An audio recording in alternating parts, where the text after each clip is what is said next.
Glory to God po. Ayun po, nagpunas lang po ng pawis.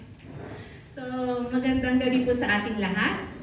At higit sa lahat sa ating Panginoon. Amen. So, yun po. So, tayo po ay umako na po sa mensahe ng Lord sa bawat isa sa atin. Amen. So, ngayon po, last Wednesday of the month na po tayo. And yung pong ating theme for this month pa rin po is yung God's presence. Amen po. So, kanina po nung nag-worship tayo, naramdaman po ba natin yung presence of God? Amen po. Mahina po ata. Mahina po ba? Ayun. So, di ba po ang sarap magpuri sa Panginoon? Talagang pag yung habang nagpupuri ka, nagpe-pray ka na, Lord, samahan mo kami, gabayan mo kami sa lahat ng aming ginagawa. Di ba ba, nararamdaman natin yung presence ng Lord? Amen. Amen po. So, ang ating pong key verse, ang ating pong theme is God's presence pa din po. So, yun po sa Exodus 13, chapter 13, verse 21. So, sabi po dito, sa kanilang paglalakbay, araw-gabi, patuloy silang pinapatnubayan ni Yahweh. Kung araw ay sa pamamagitan ng haliging ulap, at kung gabi sa pamamagitan ng haliging apoy na tumatanglaw sa kanila. Amen po. So, di po ba dito talagang itong verse po na to, pinapakita kung paano po gumagabay ang ating Panginoon sa bawat isa sa mga Israelita nung panahon po nung nandun po sila sa ilang, di po ba? So, binigyan sila ng Lord ng haliging ulap, di po ba? Pag umaga, di ba? Pinoproteksyonan sila ng Lord sa tindi ng init, di ba? Kaya meron silang parang payong, di ba? So, meron silang cloud na gumagabay na sumasabay sa kanilang paglakad. At kung gabi naman, di po ba, binibigyan din sila ng tanglaw para ito yung maging ilaw nila, ito yung maging way para sa paglakad nila. Amen. So sa atin po, sa buhay natin, napakahalaga din po talaga ng patnubay ng Diyos. So kailangan po talaga nasahin natin na patnubayan tayo ng Lord sa lahat ng ating mga gagawin. Amen po ba? Kasi yung pong patnubay ng Lord, doon natin nakikita na talagang yung presence ng God nasa atin, sinasamahan niya tayo saan man tayo pumunta. Amen po ba? Amen. So siguro po palakpakan natin ng Lord. Pasalamatan natin siya dahil sa araw-araw na paggabay niya sa atin. So yung title po ng ating lesson ngayon is Condition of Men with and without the presence of God. So, yun po. Una po, anuhin po muna natin. Pag-usapan po natin, ano ba yung condition natin kapag tayo ay nasa presence of God? Amen? So, ayan po. Tatlo lang po itong points ko dito. So, number 1 po, we get the attention of God.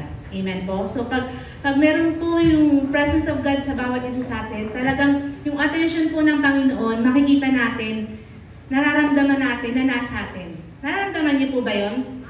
Amen. So, di po ba parang katulad nga yung na-lesson ko before, yung GPS, di ba? Yung Global Positioning System. So, yun po, di ba? Ito isang device basahin ko na lang po. Yun po. It is a network of satellite and receiving devices used to determine the location of something on Earth.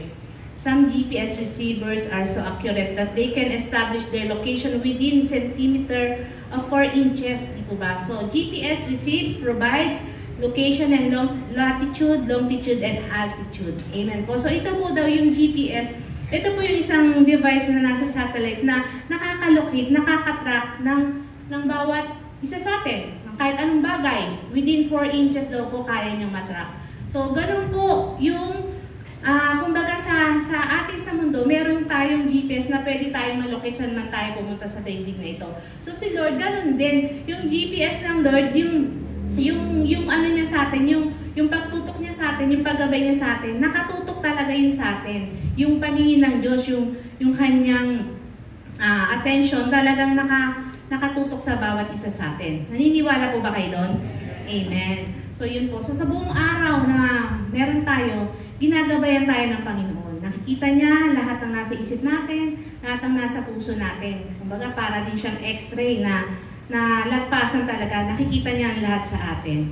Amen. So, di ba tulad nga ng mga Israelita sa paglalakbay nila, nakatutok ang Lord sa kanila. So, pag every time na aalis na sila pag umaga, sumasabay sa kanila yung ulap. So, ganun din nga po pag sa gabi, di po ba? So, ganun din po sa buhay natin. tayo po ay nakikita ng Lord, alam ng Lord kung dumediretso ka ba ng lakad papunta sa Kanya o lumilihis ka na. Di po ba? So pagka tayo po lumilihis, ano pong ginagawa ng Lord sa atin? Di ba po hinahanap po tayo? Katulad ng parable of the lost sheep, di po ba? Hinahanap tayo ng Panginoon.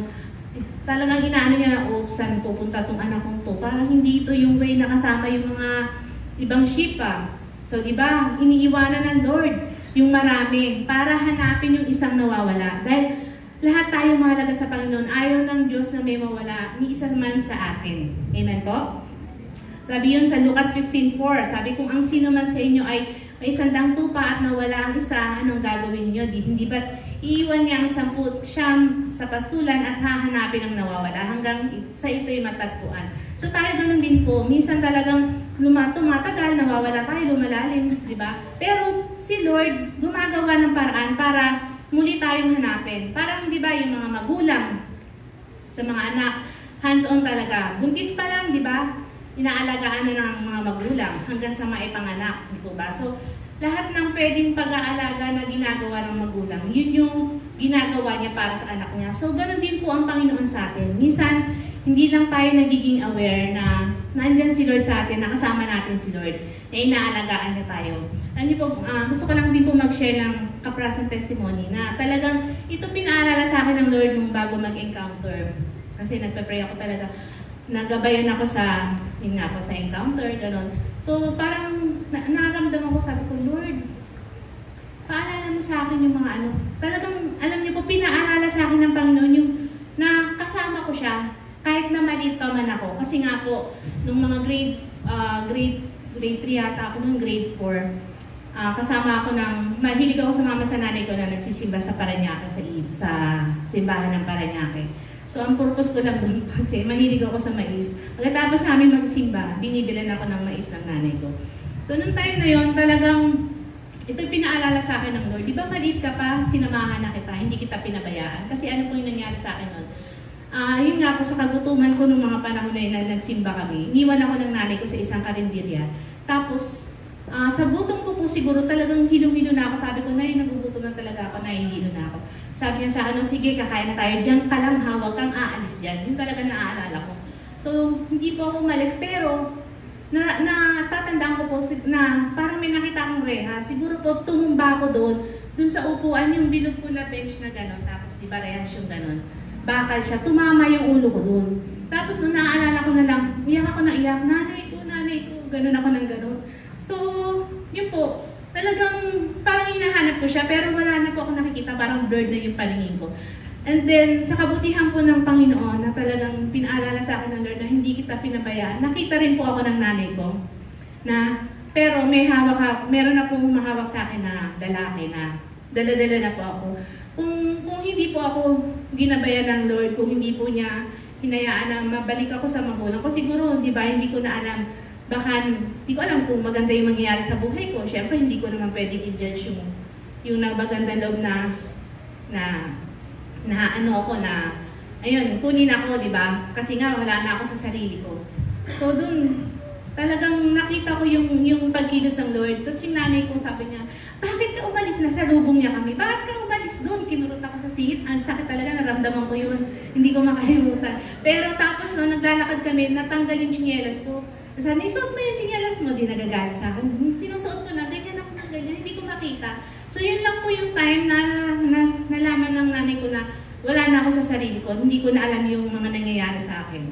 Talagang napakabuti po ng Lord kasi hindi niya ako hinayaan mapunta dun sa kung sino man yung kumuha sa akin, umaalalay sa akin. Kasi hindi ko po alam kung maganda ba yung intention, di ba, o pangit, hindi natin alam yun. Pero glory to God dahil yun pa lang po, maliit pa lang ako, parang pinaalala na sa akin ng Lord na hindi kita iniiwan, sinasamahan kita. Di po ba? So, doon pa lang po makikita natin na yung pong mata ng Diyos, hindi pa man natin siya lubusang nakikilala, nakatuon na po sa atin. Amen po.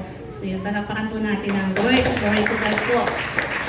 So, number 2 po, na mararanasan natin, kapag ang presence ng Lord ay nasa atin, we will see the miracles in our lives. Amen po. So yun po, malalaman natin yung mga miracle na ginagawa ng Lord. Yung katulad ng nangyari din sa akin, kaugnay din noon, di ba? Miracle din yan para sa akin. Minsan, yun nga, hindi natin na uunawaan yung nangyayari sa buhay natin hanggat hindi natin na-experience yung miracle na ginagawa ng Lord sa atin. Amen po. So sa mga times na nanganganib yung buhay natin, di ba? Doon mararanasan mo yung miracle ng Lord eh. Ako, ang dami na po talaga. Sabi ko nga, ano ba yung puro testimony ba yung gagawin ko ngayon? Talagang ang dami pong mga pagkakataon na nagbigay po ng miracle ang Lord sa buhay ko. Puro sa panganib. Kumbaga sa bawat dekada ng buhay ko, meron po talagang nangyayari sa akin na talagang pinaalala ng Lord sa akin na hindi kita iniwan sa lahat ng oras ng buhay mo. Kaya nagpapasalamat ako sa Panginoon dahil talagang nararamdam, parang doon pinaalala ng Lord, ganito ka kamahal. Alam mo ba yun? Diba? So tayo din po, alalahanin natin yung mga ginawang miracles ng Lord sa buhay natin. Sa ganun, mararamdaman natin, mararanasan natin kung paano tayo minamahal ng Lord. Amen. So, yun nga, sa oras ng panganib, nandun si Lord, kumikilos para sa atin. Nakikita natin yung kung paano niya tayo pinoproteksyonan, kung paano niya tayo minamahal. Amen. Sabi sa mga awit 140 verse 4, sa mga masasama ako'y ililigtas. Iligtas mo, Yahweh, sa mga marahas, na ang nilalayon ako ay ibagsak. So di po ba, maraming pagkakataon na sa buhay natin na talagang yung pagkilos ng Lord, yung pagsama sa atin, nililigtas niya po tayo. So, ayun po. Gusto ko pa sana i-share yung pangalawang testimony ko dito sa kapahamakan. Kasi, nung magdadalaga naman po ako, ayun, sasamantalahin ko na po itong oras na to para i-share ko yung mga dapat kong i-share na matagal ko pong hindi na i-share. Pero pinaalala sa akin ng Lord na ito yung ganito kita iniingatan. So, yun po, nung kadalagahan namin, kung maalala ni Sister Annie, magkakasama kami. Lahat kami, ang tawag sa amin, mga bulaklak ng kalye. Di ba? So, yung mga yon, marami po kami. Lahat may boyfriend. Tapos ako, sabi ko, try ko nga lang din. So, tinry ko din po. Pero hindi ko po talaga gusto. Kaya kayo mga kabataan, huwag niyong i-try. Sipin niyo munang maigi bago niyo gagawin. Gusto ko lang i-share sa inyo to kasi may maganda din pong lesson. So yun po, sinagot ko yung naniligaw sa akin, pero talagang hindi ko talaga siya gusto. Talagang ayoko talaga. Talagang hindi ko talaga.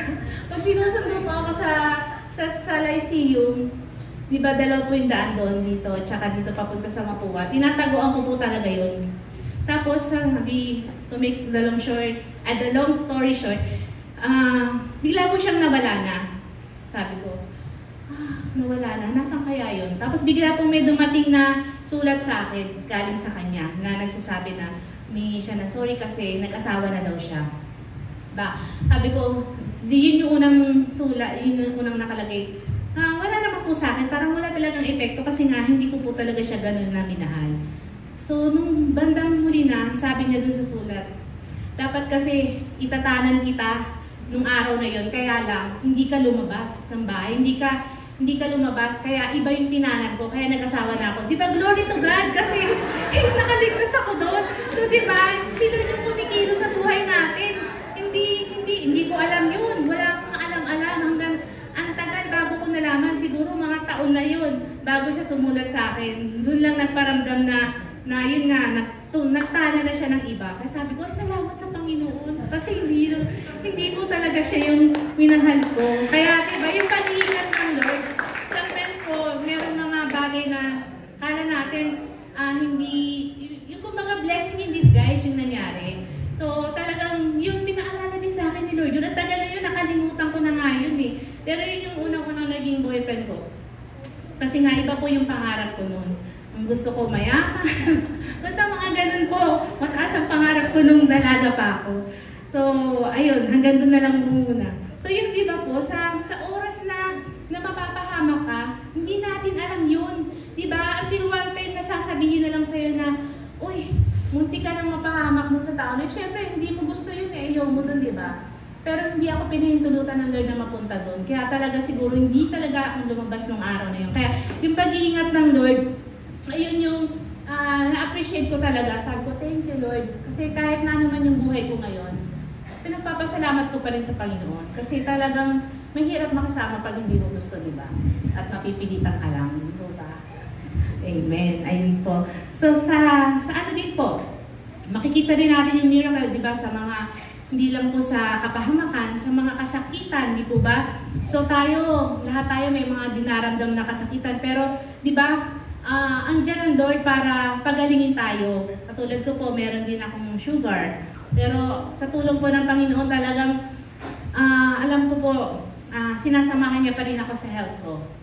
Kasi minsan pasaway sa pagkain. Pero alam niyo yun, nakikita ko po na yung kalakasan sa physical, binibigay sa akin ng Lord.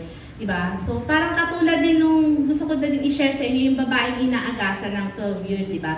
So, lumapit po siya sa Panginoon. Talagang nakipagsiksikan siya, nakipagbuno siya sa mga malalaking kasabay niya na gusto makita si Lord. Talagang, di ba po, nung sa paglapit ng babaeng inaagasan ng 12 years, paghipo niya sa dulo ng laylayan ni Jesus, di ba? Naranasan po niya yung kagalingan. So tayo din po, pagka andyan po yung presence ng Lord sa atin, talagang yung kagalingan sa physical, mararamdaman po natin eh. Minsan may time nasasakit yung ulo mo, pero pag lumapit ka na sa Panginoon, talagang bibigay niya yung healing. Tulad doon, talagang nung kailan ba yun? Tuesday, may pinuntahan po kami. Talagang si Yana nilalagnat. Pero nung pinag-pray po namin, talagang, alam niyo, humupa yung yung lagnat niya na nawala po. Kaya, glory to God po kasi sa lahat ng oras, nakatutok ang Lord sa atin.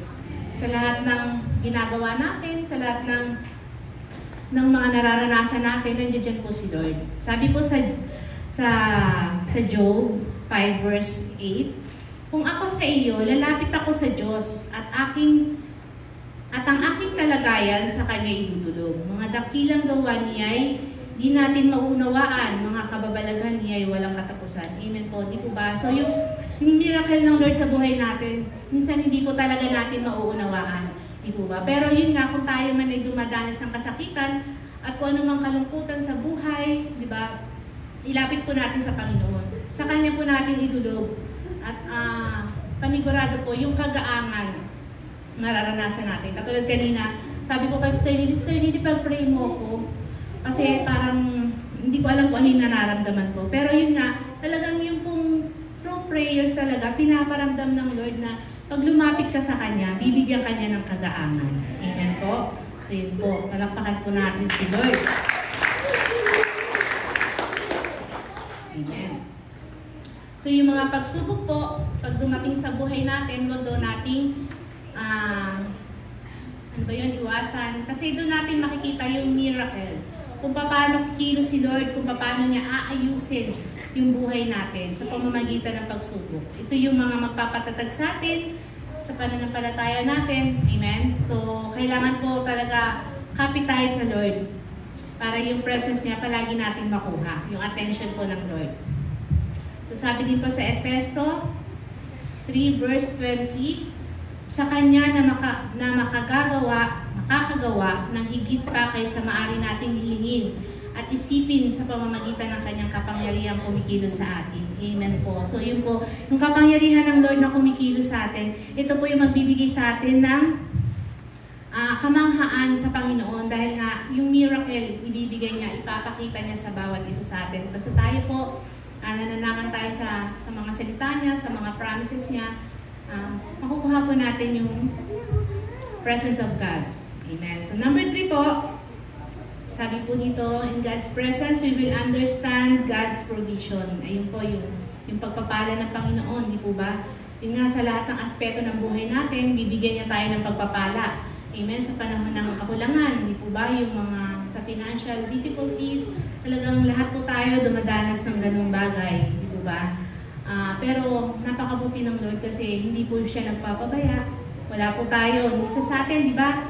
Wala pong nagutom. Meron po ba nagutom dito? Mga times na nahihirapan siya. Hindi po ba wala naman? So talagang yung pagpapala ng Lord, andiyan po para sa atin, di po ba? So, ngayon po. Sa mararanasan natin, maunawaan natin yung pagkilos ng Diyos sa mga sitwasyong parang feeling natin wala ng pag-asa. Amen po. So, yun po. Sabi po sa 2 Corinthians chapter 9 verse 8 to 11.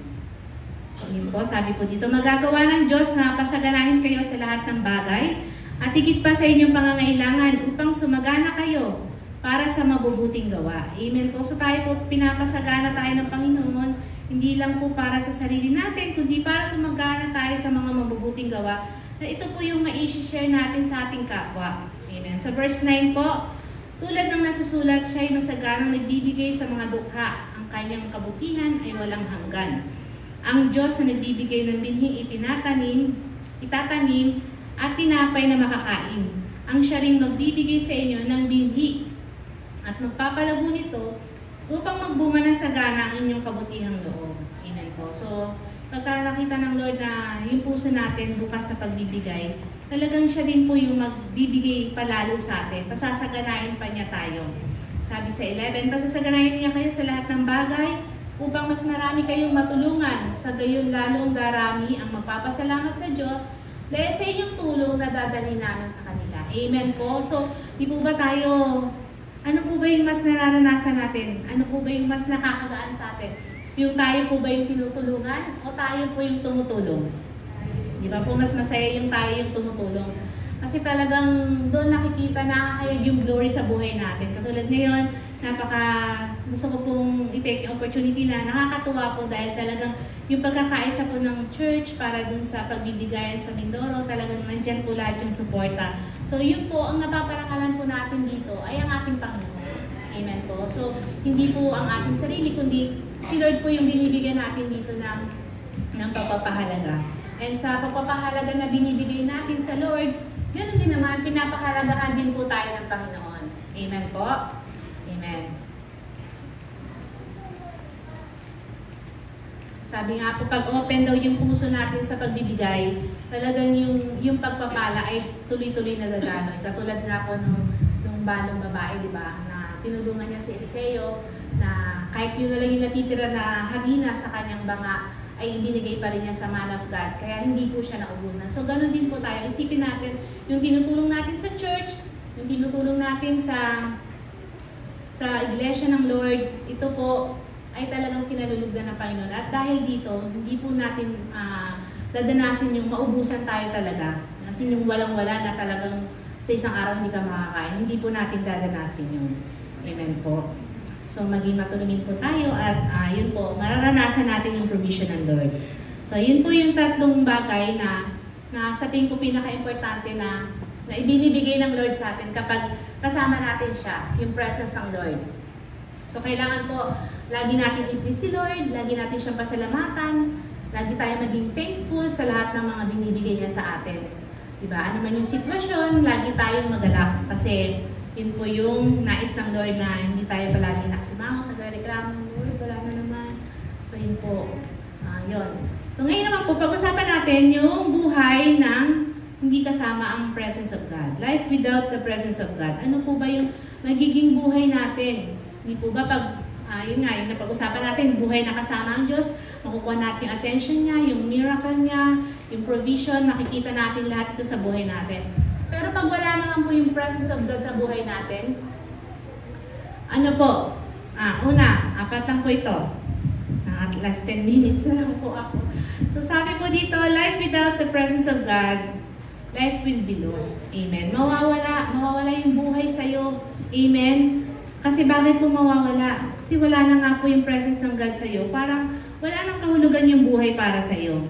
Para kang isang sanga na naputol sa puno. Amen. So, di ba may nakikita tayo, siguro may mga puno po kayo. Meron kayo nakikita na palagi may nalalaglag na sanga na tuyo, di ba? So, yun yung lagi, pag nakakakita ako ng gano'n sa amin, parang lagi pinapaalala sa akin ng Lord na pagka hindi ka nakakabit sa puno, ganyan yung mangyayari sa'yo. Mapuputol ka. At yun nga, matutuyo ka muna. Hanggang sa kusa ka ng malalaglag, kusa ka ng mawawala sa pagkakabit sa puno. So, huwag nating hayaan na wala tayong presence of God kasi nga mahirap po mawala yung presence of God sa atin. Kasi para tayong mga puno, mga sanga na pinuputol pag hindi po namumunga. Sabi po sa John 15 verse 2, Inaalis niya ang bawat sangang hindi nagbubunga at kanya namang pinuputulan at nililinis ang bawat sanga nagbubunga upang magbunga pa ng lalong sagana. Amen po? So, si Lord po talaga ang nagpapatubo ng puno. At yung mga sanga niya, tayo po yung mga branches, ito po ay pinapalago din ng Panginoon. Pero ngunit kung tayo hindi nakikitaan ng maayos, kumbaga hindi nagiging maganda yung relasyon natin sa Panginoon, pwede po tayong matuyo at pwede pong matanggal sa pagkakabit sa sanga, yung sanga sa puno. Amen. Sabi din yun sa Mateo 7:19, ang bawat punong hindi mabuti ang bunga ay puputulin at itatapon sa apoy. Amen. Di po ba yung mga ganun ginagawa ng panggatong? Natatapon na sa apoy. So tayo din po, huwag natin hayaan na hindi natin maranasan yung presence of God kasi nakakatakot po pag tayo po ay naputol at itinapon sa apoy. So number 2, ang sabi po, pag wala ang presence ng Lord, curses will enter and it will ruin our lives. Diba? Papasok po ang mga sumpa sa buhay natin at sisirain ang buhay natin. Amen? So, pag wala yung presence ng Lord, kasi iba na yung maiisip mo. Hindi mo na maiisip yung mga bagay na makalangit, di po ba? So, ang maiisip mo na puro mga negative na, hindi na mga tama. Amen? So, tayo yung pipili sa buhay natin kung ano yung gugustuhin natin, kung ano yung gagawin natin. Tayo pipili kung lalapit pa tayo sa Panginoon o tatalikod tayo, di po ba? So lahat ng yon sa ating po manggagaling. Kasi, di ba, ang Panginoon ang source ng lahat ng bagay. So tayo po, sa Kanya tayo lalapit para yung mga pangangailangan natin, hindi lang sa financial na bagay, maging sa spiritual, ay mapupunaan po. So tayo yung pipili kung tayo ay lalapit o kung tayo man ay kung pipili ba natin sumpa o pagpapala, di po ba? So tayo yung magdidesisyon para sa ating sarili. Sabi po sa Deuteronomy 11:26-28, sa araw na ito, binibigyan ko kayo ng pamimilian, pagpapala o sumpa. 27, pagpapala kapag sinunod niyo ang kanyang utos, ngunit sumpa kapag sumamba kayo sa ibang Diyos, sa halip na sumunod sa kanyang utos. Amen po. So, dito, di ba, tayo po yung pipili ng kakalagyan natin. Amen. Hindi po tayo didepende sa ibang tao, kundi yung sarili natin, tayo po mismo yung lalapit sa Panginoon kung gusto natin maligtas. At tayo rin po yung magdidesisyon kung lalayo ba tayo, di po ba? So, huwag natin isipin lumayo anuman po yung mga dinaraanan natin pagsubok, mabigat man po ito o hindi, ipanalangin natin sa Panginoon. Amen po. So, yun. So, number 3 po, pag walang presence ng Lord, wala po tayo sa focus. Out of focus. Amen? Totoo po ba yun, di ba? Pag wala yung presence ng Lord, out of focus na tayo, iba na yung tinitignan natin, hindi na yung Lord ang tinitignan natin. So, maybe ang tinitingnan na natin yung buhay natin, yung future natin, yun na yung nasa isip natin. Kumbaga yung focus mo sa Lord na to win souls, yung vision, nawawala na po sa atin yun. So, pag wala na pong presence of God, ayun po, kumbaga unti-unti ka nang hinihila ng sanlibutan ito. Inaalis na niya yung focus mo para mag-win souls, para paglingkuran ng Panginoon, para pag-alayan ng Panginoon. Kundi, dinadala ka na niya sa, isipin mo na, mga ngamba ka na, ano na yung future ko, kung ganito yung gagawin ko, hindi ako magtatrabaho, diba? So, parang naisip mo na yung mga dapat mong gawin sa buhay mo, sa pangarap mo, sa career mo, parang yun na yung napaprioritize natin pag wala na yung presence ng Lord sa buhay natin. Kumbaga, iba na yung nagiging thinking natin. Amen po. So, yun po. Kasi minsan, parang dumarating talaga sa buhay natin na napapagod po tayo, di ba? Nagkakaroon tayo ng kapaguran. Kasi nga po, maybe nagkukulang tayo sa prayer, kaya nararanasan natin yung hirap at pagod. Pero kung tayo po ay bababad sa presensya ng Lord, sa prayer niya, hindi po tayo ma-out of focus. Amen po? Amen. Palakpakan muna natin ng Lord. Sabi po sa Colossus 3:2, ang mga bagay na panlangit ang isaisip ninyo, hindi ang mga bagay na panlupa. Amen. So yun nga po kasi pag na-out of focus na tayo, nawiwili na tayo dun sa mga bagay na nandito sa sanlibutan. Kumbaga, di ba, yung relasyon natin nagkakaroon na ng gap kasi nga naiiba na yung thinking natin, nagiging abala na tayo, sa mga bagay-bagay. So sabi po sa awit 143 verse 8, ako ay umaasa sa inyo, nagtitiwala sa pagsapit ng umaga ay ipagugunitaya ang pag-ibig mo na lubhang dakila. Ang aking dalangin na sa iyo hibik, patnubayan ako sa daang matuwid. Amen po. So tayo po, umasa lang tayo sa Panginoon. Sa bawat araw may bagong upapala ang Lord, diba? Sabi ng kanta, the steadfast love of the Lord never ceases, diba? His mercies never come to an end. They are new every morning, diba? New every morning, great is thy faithfulness. So yan po, talagang, ayun yung anuhin natin, isa-isip natin na yung buhay natin dito, pansamantala lang. Hindi po tayo magtatagal dito. At lahat ay, ang buhay sa kabila, yun po yung magtatagal. Kaya, yun po yung isipin natin, yung buhay na makalangit. Amen po. So, ano pa po? Last na po. Sabi po, life is failure pag wala po yung presence of God. Amen. So, dumadating na po ba sa buhay natin na nararamdaman natin yung failure tayo? Di po ba parang nadidisappoint tayo? Kasi nga, siguro na wala na yung presence ng God sa atin kapag gano'n na palagi tayong failure. Pero katulad ng yung pong ano natin kanina, di ba, yung devotion natin, si Samson, di po ba? So, sa pakikipaglaro niya, sa mga temptation, sa mga kasalanan, di po ba, hindi niya namalaya na wala na ang Lord sa kanya. So, nag-fail po siya. Di po ba, lagi siyang kumbaga yung kalakasan na dapat na binigay sa kanya ng Lord, na wala dahil nakipaglaro siya sa kasalanan, di ba? Na-fail niya ang Lord, na-fail niya yung sarili niya. Pero, nung nalaman niya, nung nagsisi siya sa mga kasalanan na nagawa niya, binalik din naman ng Lord yung lakas niya.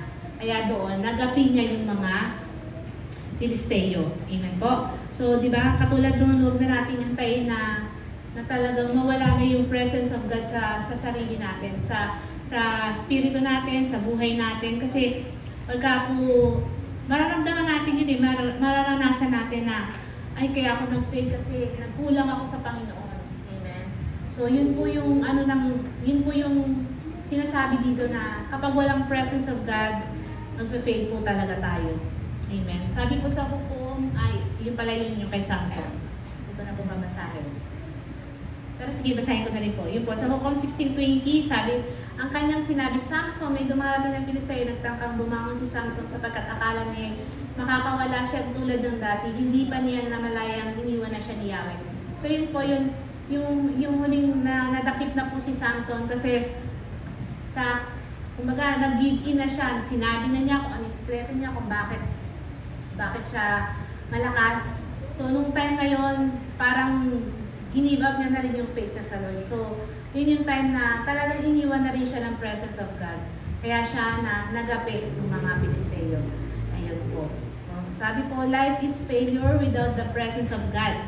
Tama po ba yun? Amen po. So, di ba sa atin din naman, maranasan natin yun, di ba? Kung may time na, ay, mali yung nagawa ko, mali yung desisyon na nagawa ko kasi wala yung presence of God. Hindi natin sinik, hindi muna tayo nagtanong. And tayong lahat, nakaranas tayo ng failure, kaya nga, nagkasala tayong lahat, diba? Meron ba ditong walang kasalanan? Meron ba ditong hindi nagkamali? Lahat ba ng buhay natin perfect? Ako po, hindi perfect ang buhay ko talaga. And alam ng Panginoon yan, alam po ng marami po nakakaalam. At yun po, dahil yun noon mga panahon natin noon, hindi pa natin kilala ang Panginoon. Kaya talaga nagpa-fail po tayo, di po ba? Lahat tayo nagkamali, di ba? Nagkasala. Pero dahil nga po, sobrang mahal tayo ng Panginoon, di po ba?